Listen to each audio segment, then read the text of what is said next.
All right, so where we left off is practicing our shapes into 1 point perspective. So we've got our vanishing point here in the middle, our geometric shapes, minimum of 7 around. If you want to create variation, make your shapes different sizes or put the spacing from the vanishing point different. Now, once you are completed with a practice, the next step is to take the cardboard that I sent you in your, or that you picked up in Jody's office, and it should have been in your little packet. And what you're gonna do now is basically take what you did here for practice, and you're going to now work on a different surface, which is your cardboard. Now, if you look, I kind of got started already. And if you're wondering what size my shapes are, they're anywhere from about 3 inches to 1 inch wide. My circle is about 1.25 inches in diameter. So you can go in and you can start putting in your shapes. And again, I like to move it as I go. So you can see I'm shifting, and I'm gonna do kind of a unique triangle over here. Take the points to the vanishing point. It's kind of hard to see with that glare, but you can see from there kind of what we're going for in terms of shapes.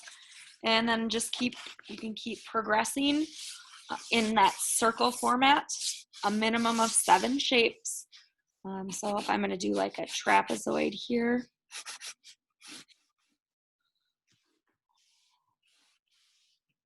take them to the vanishing point, and then I've got something like that. So once you have all your shapes on your cardboard, then it's time to go into your paint that I sent you. And I tried to send you 2 kind of opposite colors. In this case, I'm using blue or turquoise and red. And then of course, everyone is going to need white. And if you look at my example that's already been cut out, you can see that I did outline or trace in white. That is something you do last. That's the last step, to do that tracing. The first step is to go in and do the painting inside the vanishing point. So for me, I've got a water bucket, and again, you can use anything at home that can contain water. And then you've got your paint, and then I'm going to use the smaller brush. And then you need something to do your mixing on. Here I'm using just a paper plate. You could use a plastic lid. If you don't have anything, you could use one of these plastic lids here. It doesn't really matter.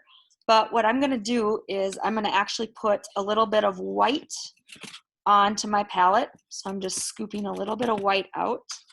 And I'm gonna start, for demonstration purposes, I'm gonna start with the color red. So if I wanna keep my red paint nice and clean, I'm gonna go in with a clean brush, scoop out some red next to it. So now I've got red and white. And now I can go in and I can start painting my various lines that are on my artwork. So zoom in a little bit more so you can see exactly what I'm doing. So we're only painting these shapes here that are going to the vanishing point. Now to do that, I would prefer you to do mixing of tints. So anytime you make a tint, you are adding white to a color. So for this first one, I'm going to take a little bit of red in a different spot on my palette. And I'm going to take a little bit of white, and I'm going to mix it up and create kind of a, almost looks like a bubblegum color.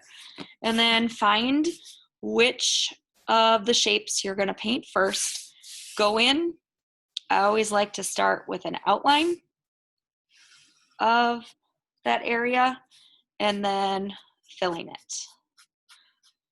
Now, if you're going to repeat this color, let's say I want to repeat this color, maybe over here, I can go in and I can repeat. So now I'm just going in and I'm putting down this color on what would be like the opposite side of the composition. Paint it up and done. Now, if I were you, I would continue with this color, mixing different ones. So if I add more white to that color that I already mixed, I'm going to get a very, very light tint of red, which is a super light pink. Paint that in a different area. And then if you choose, you may use the other color that I gave you. So for me, I'm gonna go in with the blue now, turquoise, rinse my brush. I'll scoop a little bit of turquoise out, and then I'm going to make a tint of turquoise by adding some white to it. And then maybe I'm gonna paint this over here.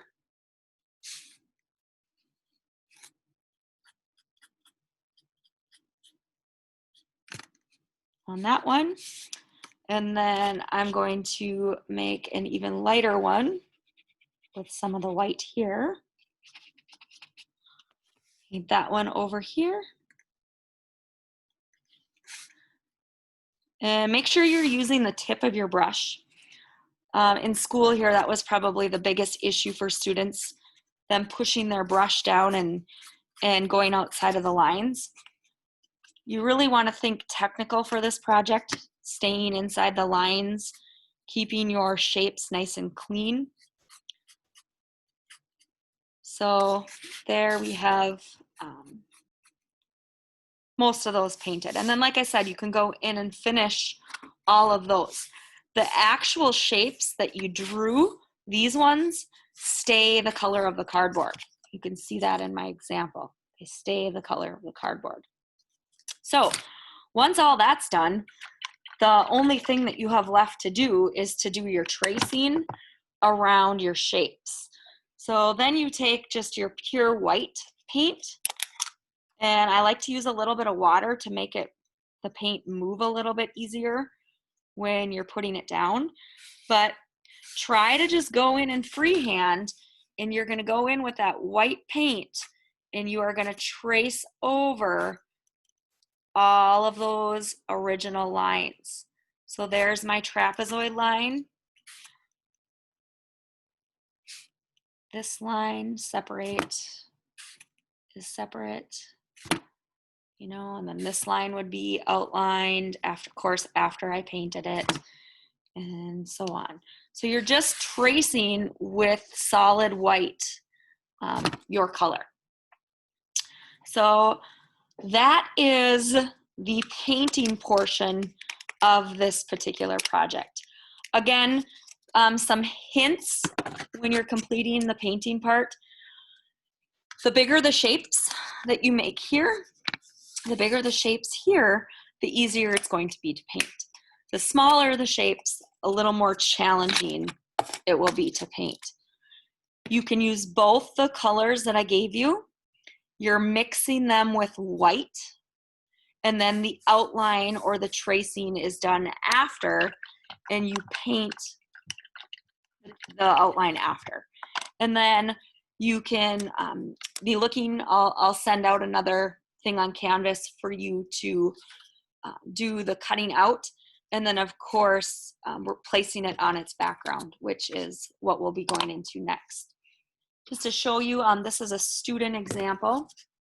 You can see this particular student had the two colors of red and green.